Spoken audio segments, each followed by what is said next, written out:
Hey guys, it's Max. Today I will be doing a multitasking RAM stress test comparing an 8GB M1 MacBook Pro to a 16GB version. Now yesterday Vadim did an excellent video looking at the performance of professional applications, 8GB versus 16 gigs of RAM, but a lot of you guys wanted a multitasking test to see how well these MacBook Pros perform when you have a bunch of tabs open, multiple creative applications. Do we get any slowdown, stutters, and along with that, what happens with your swap files and your SSD. So we'll be talking about SSD longevity, if you should worry about that if you have an 8GB version, and ultimately which one you should buy and if it's worth spending the extra money. Now I have both models right here. I have the 8GB on the right, the 16GB on the left. Other than that, every single thing is identical. I know some of you guys asked for MacBook Airs.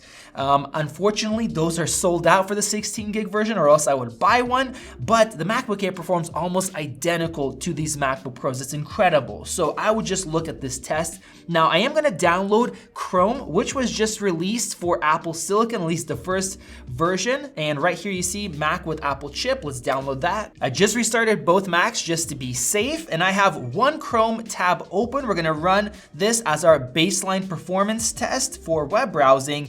And I just have my iSet menus open. I also have Creative Cloud open like I typically would. And let's open up the activity monitor here. And if we take a look at RAM used, our 8GB model has 5.5 gigs used, plus some cached, a little bit compressed. And then the 16GB model has 7 gig used and actually more cache. So there's space ready for extra usage. So let's go ahead and grab our baseline performance test in Chrome. Here we go, we have 209 and 212, basically identical, and I have to say that this performance is very impressive. Before the ARM optimized Chrome, that was in around 100, and then Safari is about 225. So Chrome now, as far as the performance, is getting very close to Safari. Now opening a few tabs in Safari because that's how I typically use it. I'll have some things open there so I can separate it from Google Chrome where I do most of my work. And now getting back into Chrome, I'm gonna open up some more tabs. I'll open up YouTube and play a 1080p YouTube video, and then open up my channel dashboard, then a couple different emails, and then Google Drive, which always seems to kind of lag because I have so much stuff in there, and I think that uses a lot of RAM. Let's go ahead and scroll through my Google Drive. I don't know if it's just the ARM version of Chrome, but this is really smooth. Usually I get kind of stutters and stuff like that in my older MacBook Pros. So far, no swap at all. We do see more pressure here, and this pressure gauge is designed to make it simple because right now with macOS there's so much going on. There's swap, there's cache, there's compression, but for this typical workload, we're not really seeing any difference. So far it's fine. So now let's go ahead and open up Photoshop. I do have the new Photoshop beta installed. Now I am trying to use ARM optimized applications because after a little bit, most apps will be optimized. And let's go ahead and drag 4 different files into Photoshop. They'll start loading them up. So it looks like at this point, the 8GB is starting to fill up. We have some swap being used, even though we're not maxing out our RAM yet. Now I know some of you guys are worried about swap, you guys are worried about macOS writing to it, and you wanna buy 16GB just because of that. Well, I have a newsflash for you. My Mac Pro with 192GB of RAM, I've never seen it over 100 with Photoshop open, video editing programs, bunch of Chrome tabs, but I have seen it write to swap. It's just how macOS works. It's optimized, the engineers know what they're doing. I wouldn't worry about it that much, but what we care about is actual performance. Switching between these 42 megapixel images, I'm not seeing any difference so far. And let's go ahead and open up Final Cut Pro. It defaulted to that 8K project. I'll keep that open in the background, and I'll go ahead and open up the standard 4K project. And let's go ahead and hit play. Both of these are playing back this 4K with film grain, 2 LUTs applied at full 4K quality without any issues. And this is how I typically use my MacBook Pros when I'm video editing. Sometimes I won't even have Photoshop open if I'm not working on a thumbnail. Let's keep that playing back. 3.25 gigs of swap.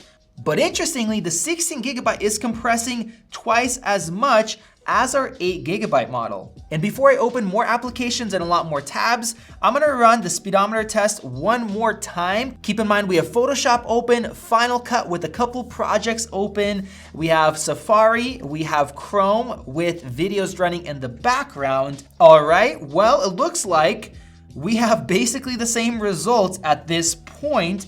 And now let's go ahead and open up Xcode. I have it opened up here for our standard benchmark, and it is indexing in the background.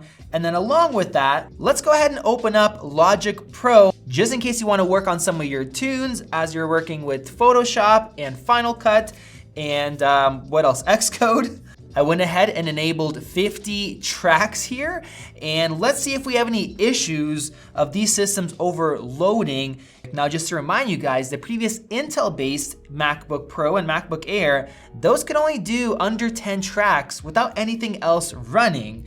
And looking over here, they're both playing this back just fine. Taking a peek into the activity monitor, the 16 gig finally wrote just 1 megabyte to the SSD, whereas the 8 gig wrote 4.6 gigabytes. The pressure actually went down now compared to the 16, which is interesting.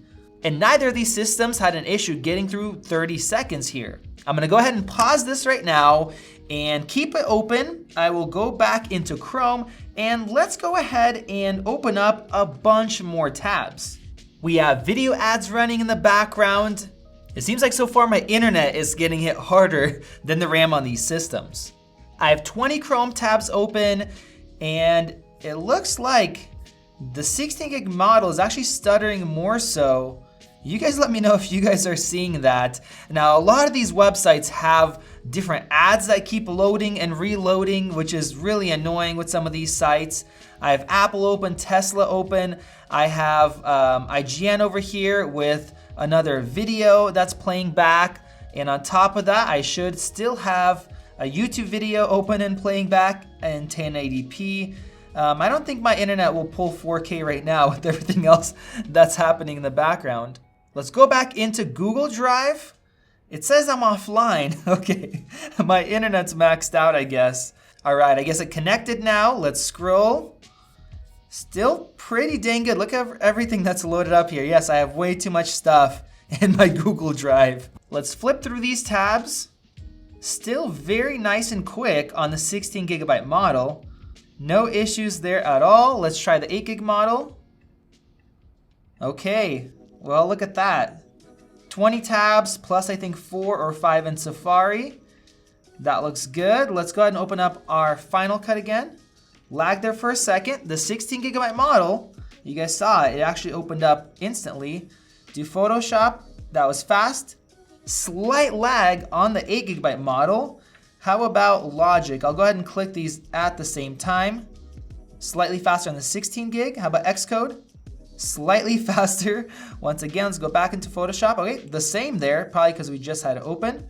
Back to Final Cut. Okay, both are the same. And we haven't touched Safari for a while. Pretty much the same there. Let's check on Activity Monitor.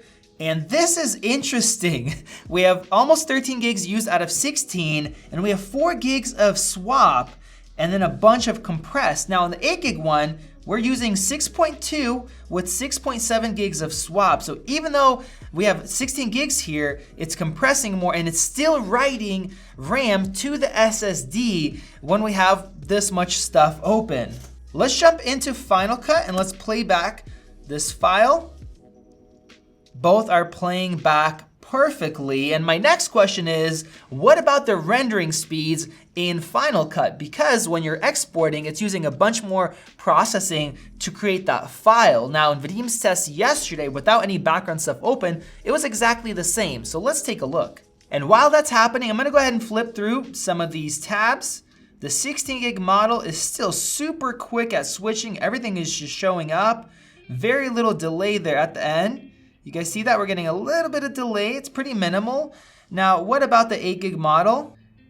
We're seeing a little bit more delay. So you guys could probably see that difference there. All right, it's speeding up. Some of these have a bunch of ads on there. Still surprisingly good as we're rendering 4K video. Jumping back into Final Cut, well, we're starting to see a difference in export times. This one's at 58%, and this one's just at 26%. I'll pull up Activity Monitor. We actually have 6 gigs written to the SSD here and 8 gigs written here, but a lot more pressure, especially when we started exporting. All right, the 16 gig one just finished, the same exact 3 minutes and 5 seconds, whereas this one's at just over 50%, so it looks like it's gonna take about 6 minutes now. Keep in mind though, that we have Logic open, we have Xcode open, we have Photoshop open, we have 4 tabs in Safari, 20 in Chrome, and with that, many of these auto reload applications, I have video playing in YouTube, also on IGN, and I would never be using them like this in the real world. I'll go ahead and close Xcode and Logic, and let's go ahead and export that one more time to see, even with all those tabs open and everything else in the background, which I would never do, if we'll actually get better rendering times with 8 gigs, because I don't know who would run Xcode and Logic and photo editing and video editing and all those tabs. All right, and it looks like now we are much closer. We're at 18% here, 17% here, so just 1 percentage point off. And without Logic and Xcode, it is so similar here as far as how much is being written to the SSD. The 8 gig model is just having to compress more of that RAM, which macOS is so good at. So maybe it's taken away a little bit of performance from the video exporting. The 16 gigabyte finished once again, 3 minutes and 5 seconds. And the 8 gigabyte one is almost done, 3 minutes and 20 seconds. So with 8 gigabytes of RAM, it takes you about 15 seconds longer. Running Final Cut with Photoshop open with a bunch of high-res images, Safari, tons of Chrome tabs. I honestly was expecting a bigger difference, and this thing is exporting, I think, still faster than the 16-inch MacBook Pro with just running Final Cut. Let's open up Photoshop again, and wow, that was the same speed. It was pretty much instant there. Flip through some of these photos. Still pretty fast. Let me go ahead and open up my magnifying glass, and let's zoom in here. Okay, no issues. Let's zoom out. Still nice and smooth. Let's grab a brush and let's just draw on here. A lot of times you can have lag, especially if you're running out of RAM, it'll just start glitching up. Both are perfectly smooth, no issues, and these MacBooks have been great. And it looks like this Photoshop for ARM, the beta version, is awesome as well. And now let's go ahead and open up Lightroom Classic, and this is an Intel-based application. It's not optimized for ARM. I typically would close Final Cut if I'm doing just photo editing out of Photoshop and Lightroom open. In this case, we're doing a stress test, so let's keep it open even though I normally wouldn't. There's both. I think the 8 gig one actually loaded up faster. These are 42 megapixel images, but they are raw with a bunch of different effects added. And Lightroom is a RAM hog. The more RAM you can give it, the faster it will perform. So let's go ahead and just click next. And this is where people get frustrated, where they're switching files. And each time I hit next, we're loading up that 42 megapixel raw image and adding a bunch of different corrections and changes to it. But I'm shocked by how close it is when we're switching. Let's grab an exposure brush.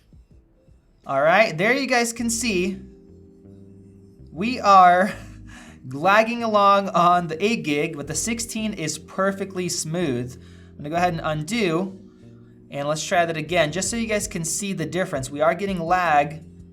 So there you go, you guys see the 8 gig one, it's lagging behind. Now I'm curious, what happens if I close my video projects in Final Cut, just because I would never run Final Cut video editing and Photoshop and be editing a ton of photos in Lightroom. As you guys could see, I am not seeing any difference. So closing Final Cut there, but keeping all those tabs and videos open made a big difference. And let's go ahead and export 50 of these high-res edited images to JPEG. Vadim did see some differences in export speeds between 8 and 16. And I'm curious about, with all those tabs open, the videos playing back, Photoshop open, what kind of a difference we'll see this time under a really stressed environment. Wow, okay. So the 16 gig model, it's been a couple minutes. Our 16 gig model is almost complete. At about 80%, the CPU's been maxed out, whereas our 8GB model, it looks like to be about 35% complete or so. The other weird thing is that the 16GB model is getting loud for the first time.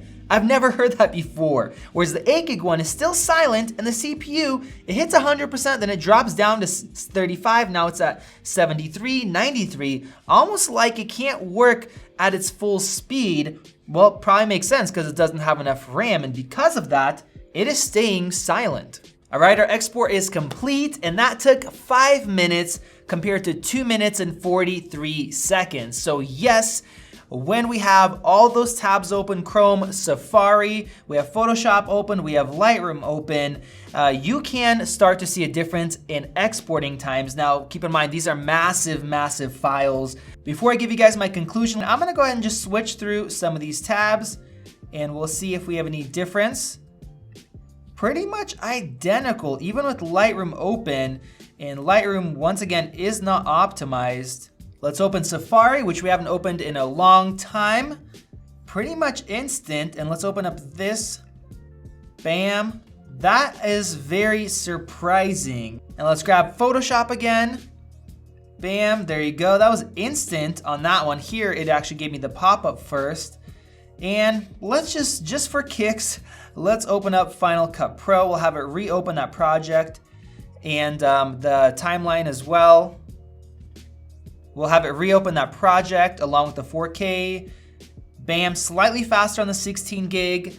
Now, what did we learn from this video? Well, if you have a bunch of Chrome tabs open and Xcode and Logic, yes, the 8GB model will slow down. And hopefully, for those of you guys that are trying to decide between buying 8 and 16, if you know you're having, 4 or 5 professional applications open, and 20 Chrome tabs and 2 videos open and a bunch of websites that have a bunch of ads and Safari, you are not trying to buy the 8GB model.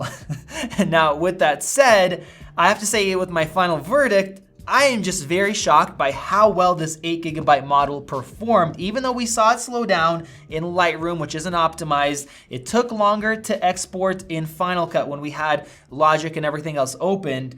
I used Intel-based ones with 8 gigs before, and man, even for my standard workload with just say a couple tabs in Safari, maybe 5 tabs in Chrome and Final Cut open, I could tell that it was lagging compared to the 16-inch MacBook Pro. In this case, with that unified memory being so close to the CPU, not separate, and the new operating system and optimized applications, it is doing so much better. And what I would say is for those of you guys that want to get an 8 gig system, you don't have that much money, you're stretching your budget out.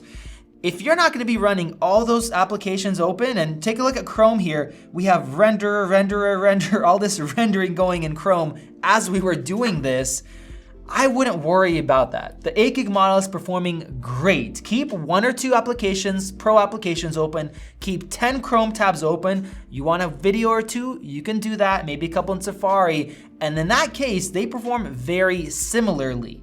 Now, if you wanna go crazy, in that case, well, get the 16 gig model. Now, personally, for myself, if I'm buying a MacBook Pro and I'm buying it for a few years, I'm gonna buy a 16 gig model, $200 more. I think it's worth it. You don't have to worry about it. And if you want to throw a bunch of stuff open, you have the extra RAM. Now, as far as swap or writing to the SSD, some of you guys are really worried about that. Don't worry at all. Apple knows what they're doing. And if you're worried about writing to SSD and messing up the longevity, go and check out some longevity endurance tests. There were tests from 2013 with the first SSDs that were only rated for about 80 terabytes written, and those would work until about 600 to 1,000.